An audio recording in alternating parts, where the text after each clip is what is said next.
Seolah-olah hidup kita ini terus ibadah, betul nggak? Butuh tidurnya, butuh mandi, butuh makan. Ada yang nggak makan? Pasti orang butuh makan. Iya.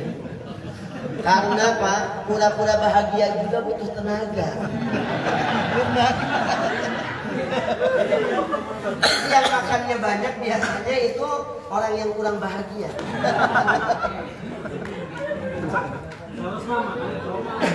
Nah, butuh makan, butuh tidur, butuh refreshing, butuh bekerja, betul? Gimana caranya kalau kita nggak kerja? Gimana caranya kita bisa kerja dulu? Sedangkan kita dalam kehidupan ini apa?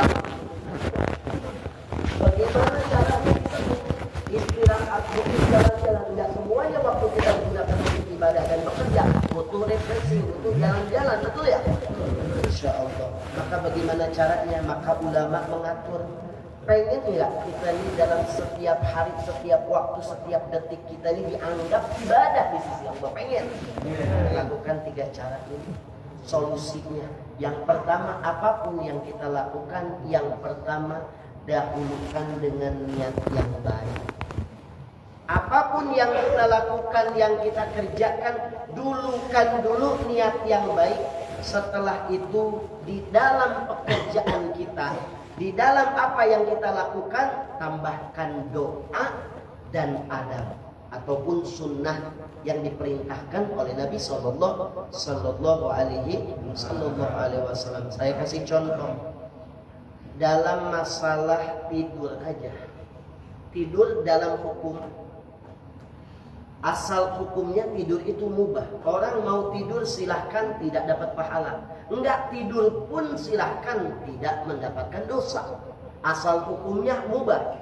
Maka kita rubah tidur kita ini supaya menjadikan pahala. Bagaimana caranya? Maka sebelum tidur pakai niat. Niat. Bagaimana caranya? Ya Allah, ketika saya mau tidur, saya berniat, ya Allah, supaya dengan tidur ini menguatkan badan saya, supaya kuat untuk beribadah, kuat untuk bekerja, menjaga kesehatan, kestabilan tubuh. Dan saya niat, ya Allah, ingin bangun sebelum waktu subuh. Itu niat yang baik. Maka tidurnya dianggap ibadah. Yang kedua, sebelum tidur pakai doa.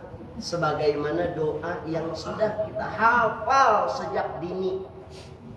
Bismika Allahumma ahya wa bismika.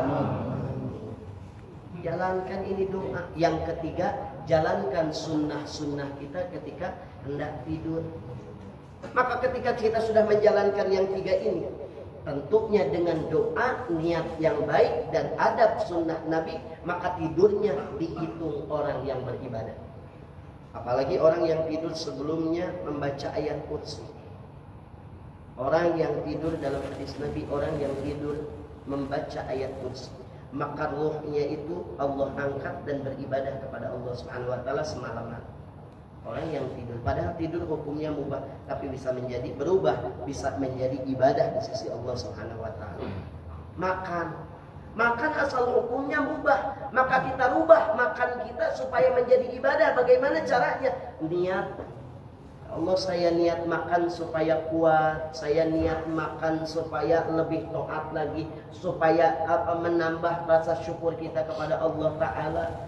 Tambahkan lagi doa makan, tambahkan lagi adab-adab dalam makan, tambahkan lagi sunnah-sunnah kita dalam makan. Diatur dalam Islam sehingga makannya menjadi ibadah. Sehingga dikatakan oleh Allah, kita ini dituntut untuk ibadah. Setiap apa yang kita lakukan ini menjadi ibadah. Makannya aja pakai doa. Allahumma barik lana fima razaqtana wa qina adzabannar. Setelah makan, alhamdulillahilladzi an'amana wa saqana wa ja'alna muslimin. Setelah makannya ucapkan alhamdulillah, bukan setelah sendawa. Kita kan mengucap alhamdulillahnya udah sendawa ya. Udah makan ya biasa aja kita ngobrol. Rokok mana? Rokok. Udah makan asem ya, nggak ngerokok dulu. Pas setelah sendawa, alhamdulillah, nikmat. Bukan itu yang dianjurkan. Yang dianjurkan itu alhamdulillahnya setelah makan, bukan setelah sendawa. Makanya orang kadang-kadang kalau nggak makan, kalau nggak sendawa, nggak alhamdulillah. Iya. Makanya alhamdulillah sendawa dulu baru alhamdulillah. Jalankan sunnahnya Nabi. Bukan makanan dipoto-fotoin. Nggak boleh ngelihat makanan yang aneh dikit di foto-fotonya. Itu saya punya guru bilang, ini saya mesti sampaikan nggak? Nggak apa-apa. Ini kerjaannya perempuan biasanya. Saya punya guru bilang begini, itu ada dosa nggak berasa katanya. Yang mana dosa nggak berasa ketika kita dikasih nikmat sama Allah, dikasih nikmat sama Allah. Ketika kita diberikan nikmat sama Allah, kita lupa mensyukuri nikmat dari Allah, tapi kita melakukan hal-hal yang sifatnya menjadikan hukukul ain, menjadikan orang itu kalau bahasa Sunda tuh ngabibita. Kita foto makanan, kita nggak tahu berapa banyak di status kita, di kontak HP WhatsApp kita ada 100 orang, kita nggak tahu barangkali ini makanan yang kita foto itu 7 bulan yang lalu orang pengen cuma nggak kebeli. Makan rujak di foto, martabak mie bilangnya pizza padahal martabak mie. Maksudnya ya, di foto. Setelah dipoto begitu, kata kita punya guru itu berapa tahun, berapa bulan orang pengen makanan itu cuma nggak sempat ngebeli dan nggak bisa kebeli, nggak bisa makan. Cuman kita ngasih gambaran-gambaran aja, itu termasuk salah satu dosa yang nggak berasa. Di zaman sekarang nih, orang tenggelam aja nggak langsung ditolongin zaman sekarang mah. Dipoto, videoin, kemudian kita bilang mudah-mudahan diselamatkan Allah. Ini orang nganyut mati. Ini zaman sekarang. Ya. Maka zaman sekarang ini gampang banget untuk berbuat ria. Gampang banget. Apa juga. Nah, makanya kemudian setelah itu kita tambahkan doa dalam makan kita. Ini hal yang sepele tapi manfaatnya besar. Satu contoh yang Nabi SAW ajarkan, semua sunnah Nabi jangan nggak boleh kita tentang. Semua sunnah Nabi pasti selalu ada manfaatnya. Bayangkan aja, kenapa sih kita kalau makan dianjurkan itu di dalam sunnah Nabi itu diangkat kaki satu yang kanan, diangkat, yang kiri injak punten, injak bokong kita. Yang kiri ini telapak kaki kita nginjak bokong kita, yang kanan diangkat. Itu kan sunnah Nabi dalam makan gitu. Apa sih hikmahnya? Kenapa Nabi menganjurkan ketika makan itu seorang muslim itu harus melakukan kayak begitu tuh? Kenapa? Nabi pernah mengatakan, makanlah ketika lapar, berhentilah sebelum kenyang. Maka ketika kita melakukan hal kayak begitu, yang kaki kanan itu di paha kita tuh ditaruh di lambung, ini untuk mengganjel lambung kita, perut kita supaya makan tuh jangan sampai kenyang. Maka kalau makan begitu cepat kenyangnya, Pak. Kalau kita lagi irit-irit nih, makannya pakai sunnah Nabi aja. Tapi kalau diundang makan sama bos misalkan ya, sama bos diundang makan, biar ngisinya banyak, makannya sila, luang di sini perut gitu. Masuknya banyak. Tapi kalau yang lagi irit-irit, yang ngekos gitu, ya boleh makannya ikuti sunnahnya Nabi. Itu akan cepat kenyang. Itu sunnahnya Nabi. Yang kedua, contoh di dalam sunnahnya Rasulullah. Makan dengan sendok, dia menggunakan sendok dan dengan tangan akan jauh lebih nikmat ketika makan menggunakan tangan. Benar apa enggak? Apalagi makan bubur.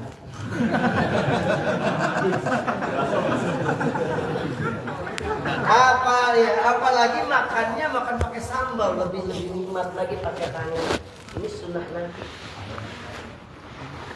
Ini sunnah Nabi. Dulu tuh kita sebelum kita masuk ke area dakwah, sebelum ceramah, isi kajian-kajian, kita pesantren belasan tahun, Pak. Itu di pesantren kita diajarkan sunnah-sunnah Nabi dalam makan. Seperti makan dalam keadaan dia dihimpit lambungnya, seperti makan dengan tangan. Cuman memang ada satu sunnah sama santri nggak dipakai, makan dengan 3 jari. Kalau santri nggak pakein begitu. Kenapa? Itu kan kita makan satu nampan. Kalau habis. 3 jari udah habis sama orang. Kita tahu dulu zaman dulu pesantren, santri makannya tangannya gede-gede beko, Pak. Kalau kita pakai sunnah 3 jari, kita nggak kenyang-kenyang. Itu aja sebenarnya yang kita pakai. Sunnah makan 3 jari. Lakukan ini, maka apa yang kita lakukan? Makan kita berbuah ibadah dan mendapatkan pahala di sisi Allah Subhanahu wa Ta'ala. Adabnya makan dengan tangan. Ini ada satu amalan di dalam kitab Anwarul Musyarrafah, di dalam kitab adab dan etikanya berumah tangga. Ini kebanyakan mayoritas sudah suami istri ya. Ada yang belum nikah? Ada. Belum 2 kali. Ada satu amalan nih Pak. Ini di dalam kitab adab ketika makan dan adab di dalam kitab Anwarul Musyarrafah disebutkan kalau ada salah seorang suami atau istri yang lagi makan, suami nyuapin istrinya dengan cinta dan kasih sayang dengan tangannya. Pernah nggak Pak? Jangan jujur-jujur banget Pak. Atau kebalikannya, seorang istri yang makan dengan tangan lantas dengan tangannya menyuapin suaminya. Kebalikannya, suami atau istri yang menyuapkan makanan ke dalam mulut pasangannya dengan cinta, dengan rahmat, dengan kasih sayang, maka Allah Subhanahu wa Ta'ala akan berikan pahala 1 tahun puasa sunnah. Bukan lagi pahala puasa Senin Kemis, bukan. Bukan lagi pahala Senin Kemis, bukan. Tapi pahala 1 tahun berpuasa sunnah. Syaratnya dengan cinta. Kalau dengan ngosok, Syaratnya dengan cinta. Itu di dalam kitab cerita. Maka boleh Bapak, kalau kita mau mendapatkan pahala dan ibadah di sisi Allah, ya lakukan amalan-amalan kayak begini. Boleh istri nyuapin suaminya, makan makan ikan, cucuknya duluan buat laki. Boleh. Yang ketiga, contoh di dalam pekerjaan, dalam hal bekerja. Bagaimana ketika kita bekerja ini menjadikan pahala di sisi Allah? Setiap langkah kita ibadah di sisi Allah. Maka lakukan tadi sebelum bekerja pakai niat dong. Jangan asal berangkat aja dari rumah. Dari rumah kita berangkat, mulai manasin motor, mulai melangkahkan kaki dari rumah, niat ya Allah, saya niatkan ini bekerja untuk mencari nafkah yang halal untuk anak, istri dan keluarga saya, untuk menyenangkan orang tua saya. Itu niat yang baik, maka setiap langkahnya sudah dihitung ibadah, kerjanya sudah dihitung ibadah di sisi Allah Ta'ala. Karena kita tahu ya Allah, pengen kaya ini bukan main judi, tapi bekerja. Bukan main judi slot, benar gak? Ada orang mau kaya main judi slot, ini aneh banget ini. Judi online, na'udzubillah. Di Bogor lagi marak ini. Di Bogor lagi marak perjudian. Saya katakan tidak akan ada barokahnya harta yang dihasilkan dengan hasil judi online, judi apapun, tidak akan ada berkahnya dalam harta kita. Kita dapat judi, dapat harta yang haram, terus kita berikan kepada anak, istri dan keluarga kita, apa manfaatnya? Tidak akan ada manfaat. Na'udzubillahi min. Maka lakukan ketika kita bekerja. Nah, maka satu contoh di dalam akhlak, di dalam adabnya ketika kita bekerja ini, yang pertama apa yang harus kita lakukan? Yang pertama adalah kejujuran. Kejujuran itu mahal, Pak. Bagaimana Nabi Muhammad SAW memberikan contoh kepada kita. Rasulullah ini adalah seorang pekerja, Pak, dulunya. Rasulullah ini adalah seorang pekerja yang Rasulullah ini bekerja dulu sebelum menikahi atau menikah dengan Siti Khadijah. Rasulullah itu bekerja kepada istrinya dulu yang bernama Siti Khadijah. Ini satu contoh Nabi Muhammad bagaimana kejujuran yang ditanamkan dari sejak dini, sehingga Nabi Muhammad SAW ini bisa memikat Sayyidatuna Khadijah dengan apa? Yang pertama karena kejujuran. Jadi ini memang mahal. Makanya Siti Khadijah itu terpesona oleh baginda Rasulullah SAW. Yang pertama kali karena kejujurannya. Maka Siti Khadijah jatuh hati. Yang kedua, adabnya di dalam bekerja itu jaga amanah. Ini amanah, kadang-kadang pohon maaf, kadang-kadang ada kesempatan setan datang kita lakukan. Amanah ini harus dijaga. Satu contoh begini Pak, ini amanah nih, sifatnya amanah. Satu contoh, ada salah satu pekerja dari perusahaan kita pergi umroh, amin. Pergi umroh. Setelah pergi umroh, kebetulan orang Jakarta yang pergi umrohnya. Ketika pas nyampe sana, kebetulan ketemu di sana, di Saudi, di Mekah atau di Madinah, ketemu ada orang Jakarta juga, sama-sama orang Jakarta. Biasanya kalau ketemu orang yang sama-sama satu kampung langsung akrab, apalagi ketemunya di luar negeri, langsung akrab. Bapak dari Jakarta mana? Saya dari Bintaro. Oh iya, kita sama-sama orang Jakarta Pak. Pas mau pulang dia pamit.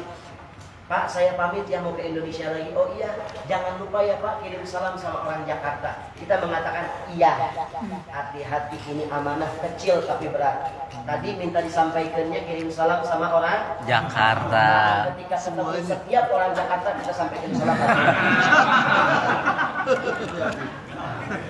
Ini amanah. Berat amanah ini. Makanya kalau ada yang nyampein minta disampaikan salam, mohon maaf saya nggak terima, saya capek nyampein. Gak mau, jadi ini amanah berat. Kadang-kadang kan kita begitu. Kalau ada ketemu orang satu kampung, terus kemudian pas mau pulang kita pamitan, kemudian kita bilang sampaikan ya salam sama orang kampung. Iya, kita bilang iya. Maka wajib harus disampaikan ini amanah kepada orang satu kampung. Berat nggak? Itu sifatnya amanah. Maka ketika kita dikasih kepercayaan sama perusahaan, hati-hati jaga amanah kita. Kalau kita melenceng dari amanah kita, maka mohon maaf, harta, uang, gaji yang kita hasilkan, ada gaji, ada harta, ada penghasilan yang kita hasilkan dari tidak amanah kita, maka itu statusnya menjadi haram. Maka statusnya menjadi haram di dalam pekerjaan. Maka inilah perlunya yang dinamakan akhlak. Perlunya revolusi akhlak. Maka akhlak ini sangat mahal. Akhlak ini sangat mahal. Sehingga Nabi itu Allah uji di dalam Al-Quran bukan karena tampannya, bukan karena kecerdasannya, tapi satu-satunya Allah uji Nabi Muhammad dengan akhlaknya. Wa innaka la'ala khuluqin azim. Allah puji Nabi Muhammad dalam Al-Quran bukan gantengnya, bukan tampannya, bukan cakepnya, tapi Allah puji Nabi Muhammad dengan akhlaknya. Berarti apa? Akhlak itu, adab itu sangat bernilai tinggi di sisi manusia. Innakum la tas'unan nas bi amwalikum walakin liyasahum bastul wajhi wa husnul khuluq. Saya kasih contoh begini Pak. Adab itu, akhlak itu seperti angka 1. Kalau orang berakhlak maka dia punya angka 1. Ada kelebihan yang lain. Ganteng seperti angka 0. Tambahin, udah berakhlak ganteng, maka tambah 1 dan tambah nol. Maka ada nilainya nggak? Berapa? 10. Udah ganteng, pinter, tambah lagi 0. Ada nilainya nggak? Jadi berapa? 100. Udah ganteng, pinter, kaya, ada nilainya nggak? Tambah jadi berapa? 1000. Ayo kita ilangin satunya tadi, akhlaknya kita ilangin, adabnya kita ilangin. Nolnya berapa? 3. Ada nilainya nggak 03? Nggak ada. Tidak benar. Manusia itu seperti itu. Kalau manusia punya akhlak dan adab, maka ada nilainya. Tapi kalau manusia tidak punya adab dan akhlak, kal bahaim, seperti hewan. Untuk apa? Cuma modal ganteng, cakep, pinter, kaya, tapi tidak berakhlak. Mohon maaf, manusia akan jauh. Manusia akan jauh. Nggak mau orang dekat. Kenapa? Orang tidak punya akhlak. Nah sekarang kebalikannya. Ada orang cakep, tambah kosong. Ada orang ganteng, tambah 0. Ada orang pinter, tambah 0 lagi. Ada udah gitu kaya, tambah kosong. Tapi adabnya ditaruh di belakang, satunya di belakang. Jadi 0001. Ada nilainya, ada tapi kecil. Itulah adab kalau ditaruh di belakang. Itulah akhlak kalau ditaruh di belakang. Maka utamakan dulu kita sebagai makhluknya Allah, sebagai umatnya Nabi Muhammad, taruh akhlak itu selalu terdepan. Di dalam bekerja, di dalam bermasyarakat, di dalam bersosialisasi. Apapun itu. Saya kasih contoh begini, hebatnya akhlak itu. Akhlak itu cuman hanya sekedar baru bahasa tubuh saja, udah mencontoh, udah memberikan kesan yang baik. Itu contoh kalau ketemu orang Pak, orang nggak kenal, cuman begini aja, kepala kita anggukkan ke atas. Ketemu orang nggak kenal, kita anggukkan kepala kita ke atas. Satu lagi ketemu orang nggak kenal, dia bukan nganggukkan kepala ke atas, tapi dia menurunkan kepala. Kira-kira yang mana yang lebih sopan? Yang pertama apa yang kedua? Dua. Udah ngomong belum itu orang? Belum. Ini bahasa tubuh. Ini bahasa akhlak. Mahalnya akhlak. Bagaimana satu contoh menggambarkan kepada kita. Yang satu ngangkat kepala, yang satu menurunkan kepala. Yang satu ketemu orang dia angkat alisnya. Bukan lihat ya, ketemu orang angkat alis. Ada lagi satu ketemu orang dia senyum. Yang pertama apa yang kedua yang baik? Yang kedua pakai senyum. Udah ngomong belum? Belum. Bapak naik kereta, ibu naik kereta. Ketika naik kereta itu ketemu orang, badannya gede. Patoan. Badannya gede, serem. Patungnya badan. Singa, semuanya tato badan baik. Apa tuh? Yang gede tuh? Dinosaurus. Naga. Cucuk lauk. Nyampe rumah jadi ulam bulu dia. Takut sama bininya. Ada yang bilang tampang dong tangan. Ya, mayoritas kan begitu ya. Sepreman apapun kalau udah di pasar jadi preman, tatonya gede. Naga nyampe rumah badannya ciut Pak, mohon maaf ini kebanyakan banyak yang begitu. Pas begitu naik kereta atau naik kendaraan atau naik bus, ini orang kita panik, ketemu orang serem banget. Lagi megang handphone, tas kita udah taruh, duduk samping kita, duduk otomatis tas kita pindahin, dompet kita pindahin, handphone kita masukin, takut ini orang. Padahal ini orang bukan pencuri, cuman penampilannya aja. Tapi kalau andai saja ini orang yang badannya gede, yang preman itu, dia awali dengan senyum, hilang prasangka kita. Maka senyum itu mahal. Senyum itu bagian daripada akhlak. Pasti kita nyangka, ini preman pensiun. Nggak jadi. Buruk sangka kita. Kenapa? Senyum. Nah itulah Pak. Satu contoh begitu, kalau kita di kampung, di rumah gitu, bermasyarakat, ada satu warung. Harganya memang lebih murah. Tapi yang jaganya Masya Allah, jutek banget, judes. Beli apa lagi Pak? Rokok berapa? Setengah bungkus. Bungkus apa Pak? Nggak modal banget. Marah-marah mulu. Nah, kira-kira Kita mau nggak ke warung gitu? Iya. Males. Walaupun harganya lebih murah, tapi ada yang lebih jauh. Harganya standar, tapi yang jaganya ramah, senyum mulu. Janda lagi Pak. Udah nomor 1. Warung di mana nih?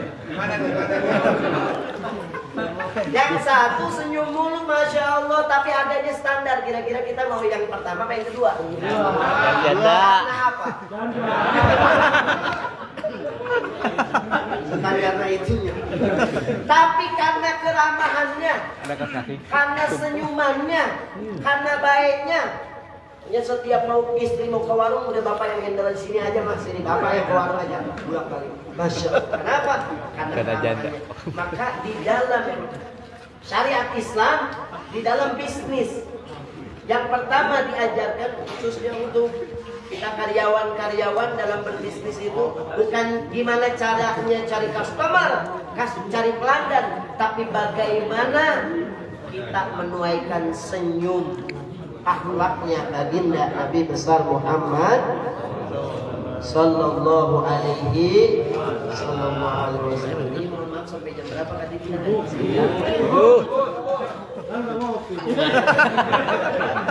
Tapi ngopi juga hanya pajangan aja, belum selesai minum. Susah banget teman-teman. Sampai jam berapa? Pak? Jam 12. Besok libur.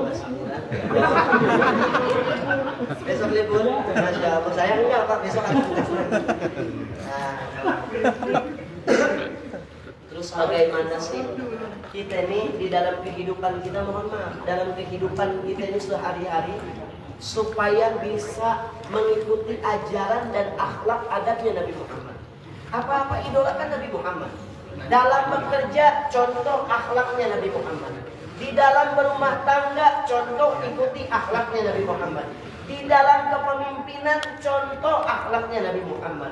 Di dalam memimpin, contoh akhlaknya Nabi Muhammad. Di dalam menjadi seorang pekerja dan karyawan, contoh Nabi Muhammad. Karena Nabi Muhammad pun pernah menjadi karyawan, pernah bekerja di perusahaannya Siti Khadijah. Bagaimana kejujuran Rasulullah, amanahnya Nabi Muhammad sallallahu alaihi wasallam.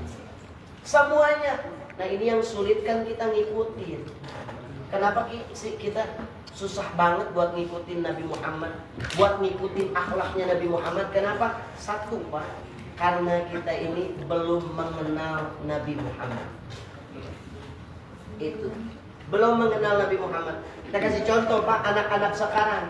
Kenapa dia bisa mengikuti adat-adat barat? Diikuti kehidupannya, diikuti perilakunya, diikuti bahasanya, diikuti dituntun, diikuti apa yang menjadi tontonan. Kenapa? Karena dia udah kenal artis. Kalau udah kenal maka diikuti. Kita ini kurang mengenal Nabi. Kita ini kurang mengenal lebih dekat dengan Rasulullah. Maka untuk itu, ayo sama-sama kita kenalan dulu sama Nabi Sallallahu Alaihi Wasallam. Maka ada istilah itu Pak, tak kenal maka tak sayang. Bagaimana caranya supaya kita sayang kalau kita nggak kenal sama Nabi Muhammad? Kenal dulu sama Nabi Muhammad. Karena Sallallahu Alaihi Wasallam ahsanan nas khalqan wa khuluqa. Adapun Nabi Muhammad itu paling baiknya ciptaan Allah, paling sempurnanya ciptaan Allah, paling bagusnya akhlaknya. Ini sempurnanya Nabi. Nabi Muhammad itu manusia yang paling cakep dan manusia yang paling bagus akhlak. Mungkin yang kita tahu kan manusia paling ganteng, paling cakep Nabi Yusuf. Iya kan? Ternyata Nabi Muhammad, Pak, apa? Siti Aisyah, istrinya Nabi Muhammad, pernah menggambarkan begini. Dulu di zaman Nabi Yusuf alaihissalatu wassalam, Siti Zulaikha ini istrinya raja, ibu angkatnya Nabi Yusuf. Siti Zulaikha ini pernah diomongin, digosipin sama masyarakat sekampung. Jadi zaman dulu yang tukang ngegosip ibu-ibu, kalau zaman dulu. Itu zaman dulu. Tukang gosip itu ibu-ibu. Gak tahu kalau zaman sekarang. Masih apa? Masih. Digosipin. Apa gosipnya? diomongin sama masyarakat kampung, kenapa katanya Zulaikha bisa jatuh cinta sama Yusuf. Sedangkan Zulaikha ini ibu angkatnya Nabi Yusuf, ngasuh dan mengurusi dari kecil Nabi Yusuf. Udah gede kok bisa demen, bisa jatuh cinta. Ini kedengar sama telinganya Siti Zulaikha. Maka Siti Zulaikha karena raja pada saat itu, istrinya seorang raja, dia undang perempuan-perempuan yang ngegosip-gosip. Diundang untuk datang ke istana.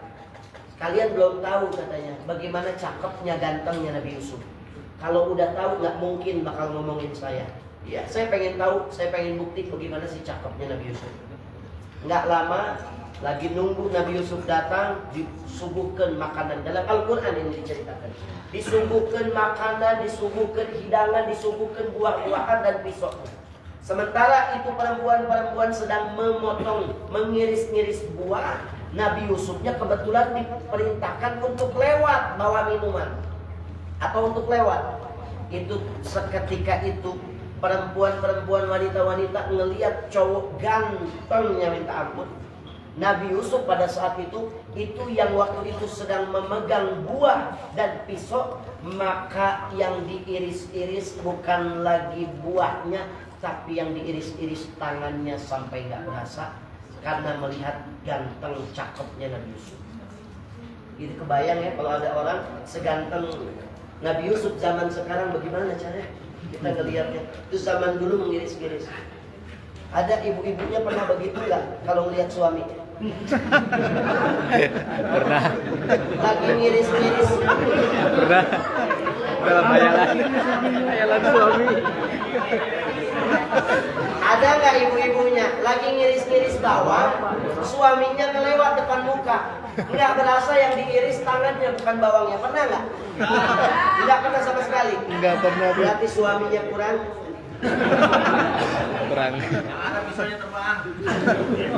Ini zaman Nabi Yusuf. Tapi kata Siti Aisyah istrinya, kalau saat itu yang lewat bukan Nabi Yusuf, tapi saat itu andai kata yang lewat Nabi Muhammad, maka perempuan-perempuan itu, perempuan-perempuan Mesir, bukan cuma ngiris-ngiris tangannya, tapi sampai mengiris-ngiris badannya dan jantungnya tidak akan terasa karena melihat tampanan Nabi Muhammad SAW. Jadi kebayang cakepnya Nabi Muhammad, ahsanan nas khalqahu. Zaman dulu itu ada seorang penyair, pujangga, seorang yang tukang memuji raja-raja, namanya Sayyidina Hasan bin Sabit sebelum menjadi sahabat Nabi. Sayyidina Hasan bin Sabit ini tukang muji raja-raja. Ya, kalau orang sekarang disebutnya bermuka dua. Kalau ada bosnya puji-puji karena pengen dapatkan penghasilan yang lebih. Ini Hasan bin Sabit tugasnya memuji raja-raja supaya dapat uang yang banyak. Nah, akhirnya Hasan bin Sabit dikumpulkan. Untuk apa? Sama musuh-musuhnya Nabi dikumpulkan, dibayar bukan untuk memuji Nabi Muhammad, tapi untuk apa? Mencari aib, kejelekan, kekurangannya Nabi Muhammad. Akhirnya ditunggu. Nabi Muhammad gak lama lewat. Disuruh apa? Disuruh nyari kesalahan, kekurangannya dari ujung rambut sampai ujung kaki. Cari, kalau ada kesalahannya tulis, kita viralkan, kita sebar ini surat. Karena Hasan bin Sabit ini terkenal seorang pujangga, seorang penyair luar biasa. Akan disebar ke Makkah dan Madinah supaya orang tahu kekurangan Nabi Muhammad.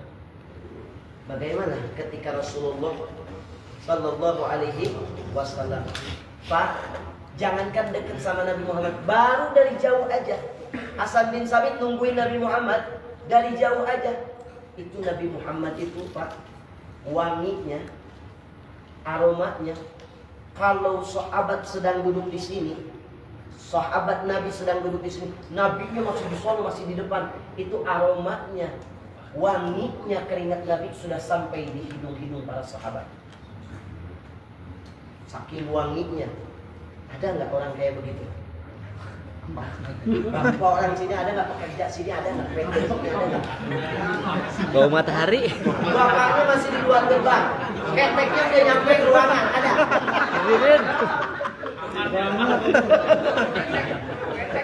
Bawahnya panggil. Kan minyak wangi. Tapi kalau kita mah keteknya ya. Orangnya di sono keteknya udah nyampe ke hidung, bentar lagi dia datang. Gua kenal banget sama keteknya. Ini Nabi Muhammad tuh begitu wanginya. Itu Rasulullah SAW itu Pak. Rasulullah SAW itu kalau udah megang kepala anak kecil, maka Nabi Muhammad ini paling senang megang kepala anak kecil, apalagi anak yatim. Kalau udah megang kepala anak yatim atau anak kecil, itu berminggu-minggu wanginya nggak hilang Pak di rambut kepala mereka. Maka zaman dulu cara membedainnya anak yatim sama bukan, itu orang bisa tahu anak yatimnya zaman Nabi itu wangi-wangi. Kenapa? Sering dipegang kepalanya. Beda sama anak yatim sekarang ya. Kalau anak yatim dulu wangi-wangi kepalanya, nggak usah ditanya bapak masih ada, nggak usah. Udah tahu ini wanginya wangi anak yatim.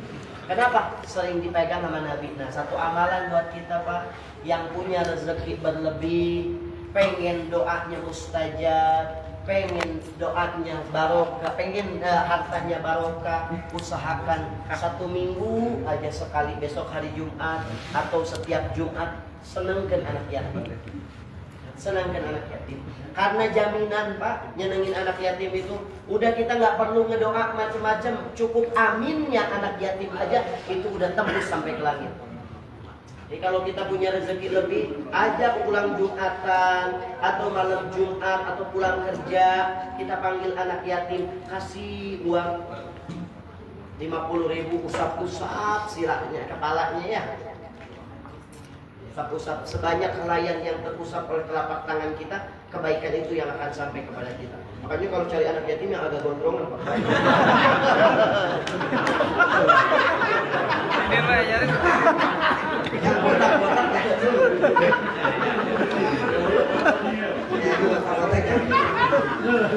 Siapa yang mengusap kepala anak yatim rambutnya yang terusap oleh telapak tangan kita, maka sebanyak helaian yang terkena telapak tangan kita, maka sebanyak itu kebaikan yang datang sama kita. Makanya kalau usap anak yatim udah ngasih duit, tapi ngasih duit, jangan usap-usap doang. Orang sekarang cuma pengen usap-usap doang, ngasih duit kagak. Usap, maka itu akan mendapatkan pengampunan dosa yang pertama, yang kedua kebaikan akan sampai sebanyak helaian rambut yang terusap oleh telapak tangan kita. Senengin itu anak yatim, karena ini kebiasaan Nabi Muhammad Sallallahu Alaihi Wasallam. Dek sini, nih bapak ada rezeki, alhamdulillah udah gajian, dan sekarang alhamdulillah udah naik gaji 10 kali lipat. Amin. Nih dek, kasih usap kepala anak yatim. Bapak nggak perlu apa, minta doakan aja, udah aminnya anak yatim tembus. Doain bapak pengen jual tanah orang, amin.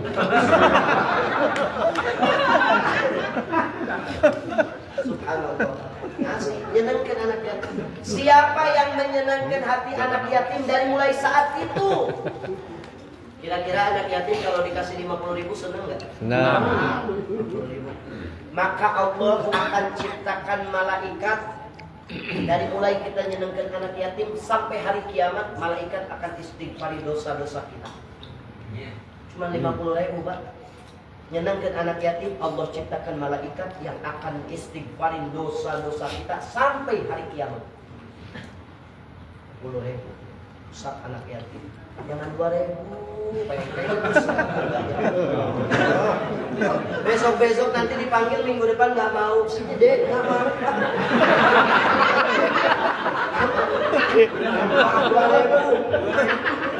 2.000 Pak nih, rambut saya rontok. Usap-usap ini. Sampai rontok. Udah 2.000 besok saya udah punya bapak sekarang.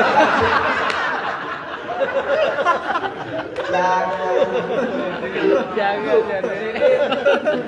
Ya Pak, 50.000. Maka ketika itu Allah akan ciptakan malaikat yang akan istighfari dosa-dosa kita sampai hari kiamat. Dan mulai saat kita nyenengkan anak yatim, dari saat itu. Anu kisah min malin bisodaqah. tidak akan pernah berkurang. Nabi yang mengatakan tidak akan pernah berkurang harta yang disedekahkan, dan tidak akan pernah jatuh miskin orang yang rajin di dalam bersedekah. Tidak akan. Nabi yang menjanjikan. Maka apalagi kalau di sekitar kita, di masyarakat kita ada anak-anak yatim, wabil khusus nanti bulan Muharram, mudah-mudahan ya, kita ada rezeki, kita bisa sumbang untuk anak-anak yatim, kita kasih, kita senangkan anak-anak yatim. Tidak akan pernah berkurang harta orang yang mensedekahkan di jalan Allah Subhanahu wa ta'ala. Ada orang punya perusahaan rumah makan, Pak. Ini setiap hari Jumat di Bogor ada lapak duren. Di Bogor itu ada lapak duren. Ya, orang punya lapak duren. Itu subhanallah setiap hari Kamisnya, kalau nggak salah apa hari Jumat gitu. Itu setiap orang yang beli itu uangnya setiap orang yang beli dia nggak puterkan ke modal, tapi dia karetin. Setiap ada orang yang beli di hari Jumat apa hari apa gitu, dia ambil uangnya, dia karetin, dia kumpulin. Itu uangnya nggak diputerin ke modal, tapi itu uang di hari itu dikhususkan setiap ada yang beli dia sumbangkan kepada fakir miskin, dia berikan kepada anak-anak yatim. Subhanallah, apakah jatuh miskin? Ternyata enggak, lapaknya nggak pernah sepi dan ada pengunjung. Yang kedua, ada orang punya rumah makan begitu. Di setiap hari Jumatnya dia bebaskan orang-orang yang habis pulang Jumatan makan gratis. Secara logika, namanya orang makan gratis pasti habis itu modalnya, tapi subhanallah cabangnya makin banyak dan di mana-mana. Kenapa? Karena setiap hari Jumat orang yang habis Jumatan makan gratis. Tapi orang yang habis Jumatan doang, Pak.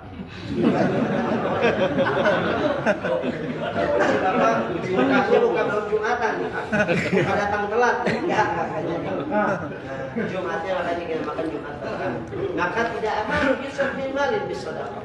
Tidak akan berkurang harta yang disedekahkan. Itulah diantara akhlak-akhlaknya yang diajarkan oleh baginda Rasulullah SAW. Terakhir kita masih menceritakan tentang kisahnya Hasan bin Sabit. Hasan bin Sabit ini ketika melihat Rasulullah dari kejauhan udah mulai tercium wanginya, kecium wanginya. Baru melihat Nabi dari kejauhan. Ternyata makin dekat Nabi itu kalau berjalan senantiasa dinaungin awan. Kalau kita baca di dalam sirah kehidupan Nabi Muhammad itu kalau jalan selalu dinaungi awan tanpa payung. Kenapa? Sayyidina Abu Bakar mengatakan kalau Nabi enggak dinaungin awan, ini matahari bakal hancur dengan cahayanya Nabi Muhammad. Makanya senantiasa ditutupi awan Nabi Muhammad kalau berjalan. Kalau enggak, matahari akan hancur dengan cahayanya Nabi Muhammad. Berarti Nabi Muhammad lebih terang dari matahari? Iya. Tapi kok orang bisa melihatnya? Kalau matahari itu terang, tapi kalau kita ngelihat mata kita jadi rusak. Zaman dulu kita suka mentang layangan, main layangan. Kalau pulang itu menghadapin matahari kan ya Pak. Kalau pulang itu nggak usah gelap, sampai rumah kayak mati lampu. Iya kan, melihat matahari begitu seharian. Nyampe rumah tuh kayak gelap. Tapi Nabi Muhammad cahayanya lebih terang daripada matahari. Mata tidak membuat rusak ketika melihat wajahnya Nabi Muhammad Sallallahu Alaihi Wasallam. Semakin dekat ini Nabi Muhammad, maka Hasan bin Sabit siap mencari aibnya Nabi Muhammad. Dari jalannya sudah jatuh cinta. Bagaimana jalannya Nabi Muhammad? Tidak terlalu cepat dan tidak terlalu lambat. Jalannya seperti orang yang berjalan ketika dalam keadaan turunan. Enak jalannya Nabi Muhammad. Anggun kata ulama itu. Jalannya Nabi Muhammad itu anggun seperti berlian yang ada di dalam lumpur. Indahnya Nabi Muhammad sallallahu alaihi wasallam. Kalau kita kan tergantung keadaan orang, apalagi orang nggak punya duit jalan tuh sempoyong, batu ditendang. Buktiin. Nabi Muhammad tuh enak. Akhirnya di dideketin. Setelah mendekat ini Nabi Muhammad, maka Hasan bin Sabit mencari dari ujung rambut sampai ujung kaki, semuanya sempurna. Rambut yang Allah ciptakan yang paling bagus, yang paling indah adalah rambutnya Nabi Muhammad. Nggak ada manusia yang Allah kasih rambut kecuali paling indah rambutnya Nabi Muhammad. Hitam pekat bercahaya. Kening yang paling bagus adalah keningnya Nabi Muhammad. Alis nuniul hajib dikatakan. Nabi Muhammad itu alisnya bagaikan huruf nun melengkung. Jadi Nabi Muhammad tuh bagus, cakep dan nggak bisa dibayangin bagaimana alisnya. Kalau istri kita kan mesti pakai pensil 2B dulu ya Pak ya. Pakai krayon dulu mau cakep alisnya ya. Pakai krayon aja luntur itu matanya. Belum kayak kuntilan. Itu Nabi Muhammad nuniul ajib, aliful anfi. Hidungnya mancung tegap berdiri. Bayangin kalau ada orang cakepnya kayak begitu, hidungnya lancip tegap berdiri seperti huruf alif. Jadi hidung yang bagus Allah ciptakan dari mulai awal manusia sampai akhirnya manusia adalah hidungnya Nabi Muhammad. Kalau kita mah jangan dibayangin, kita mah hidungnya kayak huruf iya ya. Udah gede lebar, lubangnya ke atas. Huruf iya. Bimil anfi, semuanya ternyata dilihat dari ujung rambut sampai ujung kaki, semuanya kesempurnaan. Dan semua jawareh anggota tubuh Nabi Muhammad adalah kesempurnaan. Ini baru bicara tentang fisiknya Nabi Muhammad. Bukan cuma cakep, ganteng, tapi Nabi Muhammad punya akhlak yang baik sampai Allah puji dalam Al-Quran. Kalau kita mau lihat, mau bandingin sama kita, dari mulai rambut udah banyak aibnya gitu. Iya kan? Rambut gua mah beda sama orang, beda. Mulai hidung, mata udah beda ke bawah, belum lagi kaki. Ya Allah, kaki kita mah hancur banget.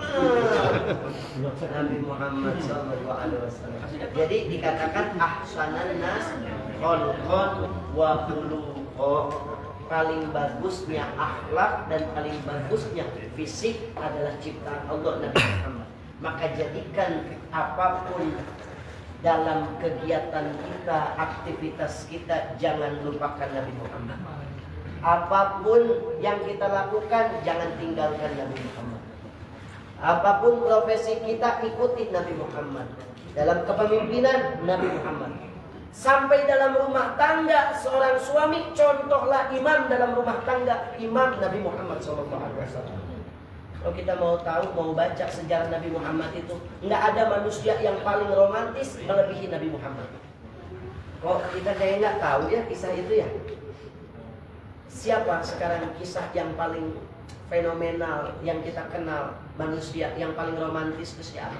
Romeo dan Juliet di neraka. Mati dua-duanya minum racun. Benar nggak? Siapa lagi? Milea and Dilan Milea. Nggak ada. Siapa? Pak Yunus. Pak Yunus. Kita bayangin kisahnya Nabi Muhammad, terutama bagi para suami. Kisah romantisnya Nabi Muhammad, cuma kita nggak pernah ngedengar karena kita ini terlalu jauh sama Nabi Muhammad, nggak pernah baca sejarah detailnya Nabi Muhammad. Romeo dan Juliet kalau naik mobil dibuka-bukain pintunya, suaminya bukain pintunya buat Juliet masuk. Nabi Muhammad lebih daripada itu. Zaman dulu nggak ada kendaraan, adanya onta. Bagaimana ketika Nabi Muhammad mengantarkan istrinya itu Pak, dari mulai keluar rumah dipegang tangan. Mungkin bapak mah gengsi buat begitu. Benar nggak? Ada yang masih belanja, ada. Kalau belanja ada pegangin bini. Romantis banget bukan Bim? Kalau nggak dipegangin ini belanja mulu Bim.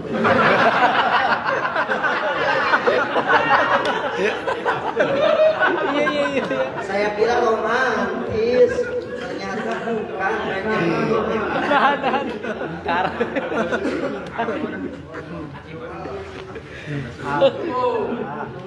Saya boleh minum ya? Boleh. Saya dari datang saya belum minum, belum langsung naik manfaatan.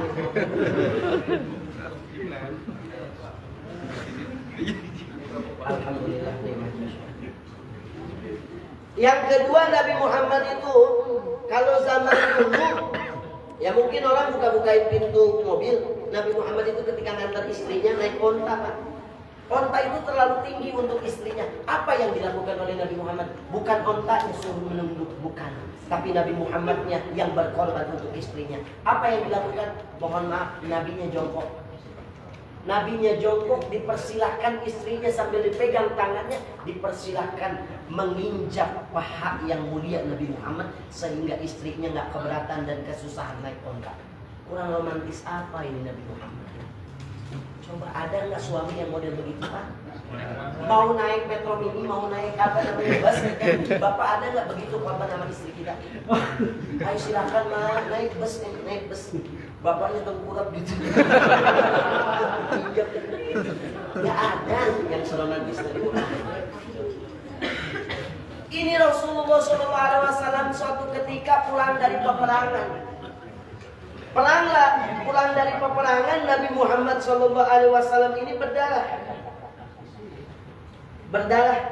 perutnya karena terkena tusukan pedang. Ya, Nabi Muhammad bagaimana cara mendidik dan keromantisan kepada istrinya itu.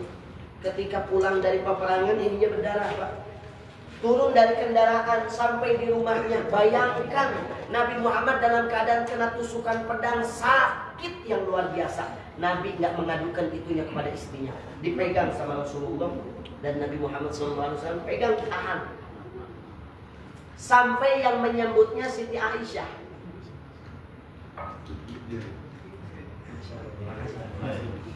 Ya, Bang Adu ya. Romantis Bang Adu. Bagaimana ketika Nabi Muhammad terkena tusukan pedang yang sakitnya luar biasa, Nabi pegang. Turun dari kendaraannya, istrinya nggak tahu, Nabi nggak langsung cerita. Itulah adab suami. Makanya Pak, kalau punten mohon maaf, kalau kita ada masalah di jalan, di kerjaan, jangan pulang ke rumah, dibawa masalahnya ke rumah.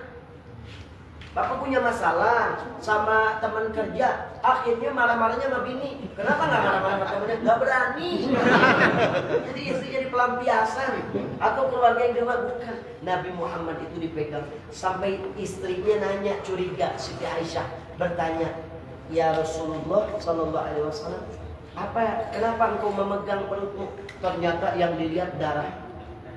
Apa yang dikatakan oleh istrinya? Ya Rasulullah, sakit enggak? Nanya istrinya, sakit nggak ya Rasul? Lihat jawaban romantisnya seorang imam, seorang Nabi Muhammad SAW. Apa yang dikatakan? Wahai Aisyah, selama perjalanan saya menahan sakit rasanya. Tapi ketika melihat wajahmu yang indah, hilang rasa sakit. Istri mana yang nggak terbang tuh kayak begitu? Begitu Pak, ini Nabi Muhammad. Maka kita juga Pak, kalau kena apa gitu, dari mana-mana kan apa, kena baku kaki kita, jangan langsung ngomong. Ya. Sampai ditanya sama bini, kata bini, Pak, sakit. Ada yang jawab, Mana tamu? Ketika ditanya, iya Mak, tadi di jalan rasanya sakit banget, tapi ngelihat muka mama aku juga. Sallu ala Sayyidina Muhammad. Allahumma salli ala Sayyidina Muhammadin.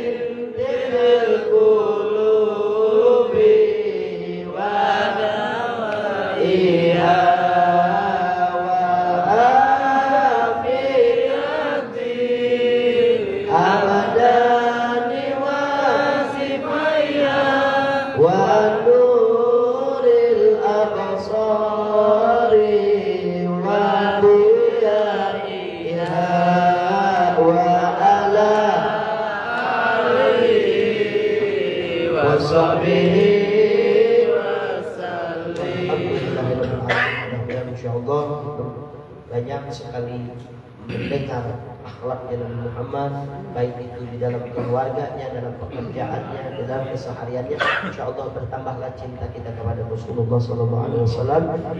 Dan juga kedua saya ingin sampaikan, mohon maaf apabila ada kesalahan dalam penyampaian, kurang lebihnya mohon dimaafkan. Adanya Allah wa iyyakum ajmain, wa billahi taufiq wal hidayah wal ridha wal inayah. Assalamualaikum warahmatullahi wabarakatuh. Waalaikumsalam warahmatullahi wabarakatuh.